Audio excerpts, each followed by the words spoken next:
Zdravo, ja sam Tati Mija sa Refresh kanala i danas imam lepe vesti. Coca-Coli je 131. rođendan, tako da sam pomislila koji bolji način da proslavimo rođendan nego da napravimo klipove o rođendanima. Ljudi, 131 godina. Šta mislite, kako bi izgledalo da neko od nas slavi 131. rođendan? Ćao bako, srećan rođendan. Šta? Jurio te Petar Pan? To je samo priča, ne vodi blesava. A šta pokloniti nekom za rođendan uopšte? Mislim da znam šta ja želim.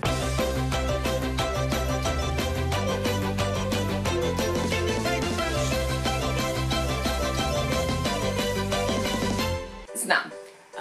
Jedan like na ovaj klip jeste jedna lepa želja za Coca-Colu. Ajmo, nabacajte te lajkove, nabacajte. Najneprijatnija stvar kod rođendana je kada tebi pevaju rođendansku pesmu i ne znaš šta da radiš s licem, ne znaš gdje da gledaš i onda na kraju zabodeš u svećice. Danas nam je divan dan. Ok, ne znam šta da radim sa licem, gdje da gledam, stvarno ne mogu ga... Šta mi je s okom? Ne smiješi se, Jelena, ne smiješi se, gledaj sveće, gledaj sveće.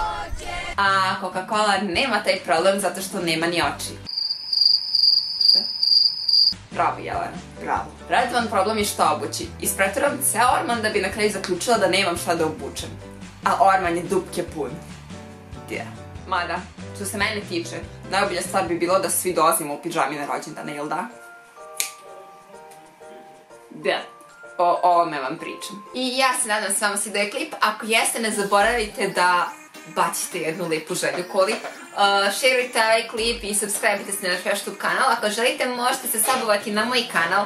Tati Mija, linkovi su u opisu. I ne zaboravite da pogledate još klipova koje imamo na ovom kanalu, koliko niste. I mi se idemo s sledećim klipom.